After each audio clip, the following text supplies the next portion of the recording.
Hamas के political leader Ismail हानिया की हत्या के बाद ईरान की सरजमी पे ही इस्माइल हानिया की हत्या हुई और इसी चीज़ का बदला लेने के लिए ईरान अब कहीं ना कहीं इस चीज़ की ताक में लग गया है कि किस तरीके से इज़राइल पर अटैक किया जाए, किस तरीके से इज़राइल के जो मिलिट्री बेस हैं, जो IDF बेस है, उसको निशाना बनाया जाए।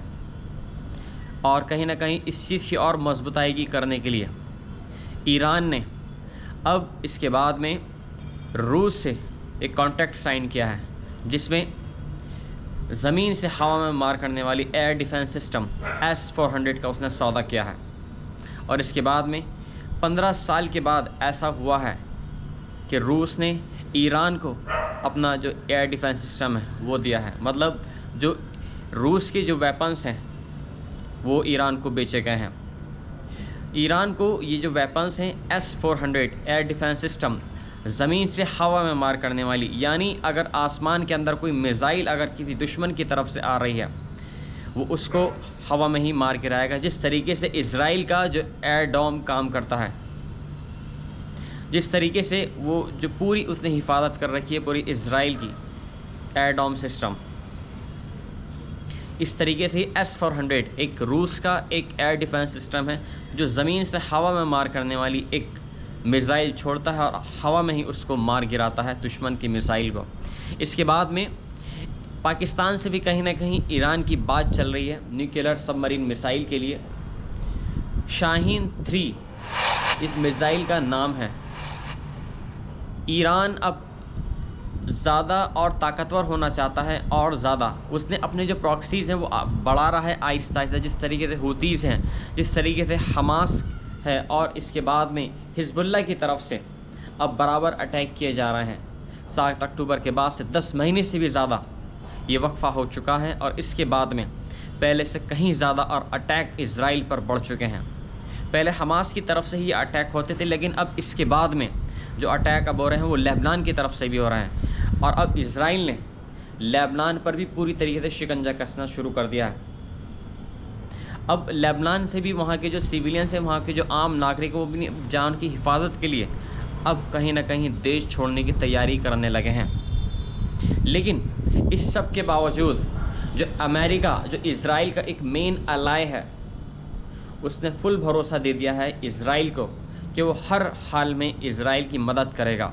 और इसीलिए इज़राइल की हिफाजत के लिए उसने मिडल ईस्ट के अंदर अपने जो एयर बेसेस हैं, अपनी जो मिलिट्रीज़ हैं, वो मिडल ईस्ट की जो कंट्रीज़ हैं, सऊदी अरब है, कतर है, कुवैत है, इन कंट्रीज़ में उसने अपनी जो एयर बेस बनाए हुए हैं। और यहीं से उसको सबसे बड़ा फ़ायदा हो सकता है, क्योंकि अगर ईरान अगर हमला करता है तो ईरान के पास में सिर्फ हूतीज़ हैं, हमास है या हिजबुल्लाह है। ये एक छोटी छोटी प्रॉक्सीज़ हैं, मेन अलाय हैं। लेकिन एक जो बड़ा मेन अलाय है इज़राइल का, वो अमेरिका है। और अमेरिका ने इन कंट्रीज़ के अंदर, मिडल ईस्ट के अंदर अपने एयरबेस बनाए हुए हैं, बड़े बड़े एयरबेस बनाए हुए हैं और यहीं से इसको सबसे बड़ी तादाद में वेपन्स मिलते हैं। और यही वजह है कि ये जो वॉर चल रहा है 10 महीने से भी ज़्यादा का वक्फ़ा हो गया। 7 अक्टूबर 2023 को ये जब हमास की तरफ से इज़राइल पर अटैक हुआ बॉर्डर्स के थ्रू, वहाँ पर 1200-1300 लोगों को, आम नागरिकों को मार दिया गया। इसके बाद में इज़राइल ने बड़ा एक्शन लिया और इस एक्शन में अभी तक अमेरिका ही साथ दे रहा है। कहीं ना कहीं अंदर खाने जो नाटो अलाइज हैं वो भी कहीं ना कहीं अमेरिका के साथ में मिलकर इज़राइल का साथ दे रहे हैं। आने वाले दिनों में ईरान और ताकतवर हो सकता है, क्योंकि अभी ईरान को डर है कि अगर वो अटैक करता है इज़राइल के ऊपर तो उसके सिविलियंस को नुकसान होगा। मिडल ईस्ट के अंदर बहुत ज़्यादा अशांति फैल जाएगी और इसी वजह से ईरान अब फूक फूक कर वो कदम उठा रहा है। ईरान मानता है कि उसके घर में ही घुसकर इस्माइल हानिया की हत्या कर दी गई। सीरिया के अंदर जो ईरान का दूतावास है वहाँ पर उसके जो मेन कमांडर्स हैं उनको मार दिया गया। इसके बावजूद भी वो चुप बैठा हुआ है और कहीं ना कहीं उसने निशाना बनाया है इज़राइल को ये दिखाने के लिए। जब ईरानियन एम्बेसी पे ईरान के 2 मेन कमांडर्स को मार दिया गया। तो इसके बाद में ईरान ने भी एक्शन लिया और डायरेक्टली इजराइल पर अटैक किया। 100 से भी ज़्यादा ड्रोन छोड़ेगा डायरेक्टली ईरान की तरफ से। ईरान ने भी यह दिखाया कि वो भी इस चीज़ के लिए कैपेबल है कि डायरेक्टली वो इजराइल ये ना समझे कि हम ईरान जो है एक कमज़ोर देश है। ईरान बहुत अच्छे तरीके से इजराइल पर अटैक कर सकता है, वो दुश्मनों को मार सकता है, लेकिन कहीं ना कहीं वो अपने मुल्क की भी हिफाजत चाहता है। कहीं ना कहीं वो एक मेन रीजन है मिडल ईस्ट का, वहाँ पर अशांति नहीं चाहता है। और यही एक वजह है कि ईरान कहीं ना कहीं फूक फूक कर कदम रख रहा है। ईरान नहीं चाहता कि एक पूरे माहौल को एक अशांति का माहौल यहाँ पर हो जाए। आप अपनी जो राय है वो इस चीज़ के लिए क्या रखते हैं? आप क्या कहते हैं कि इजराइल सही कर रहा है या ईरान सही कर रहा है?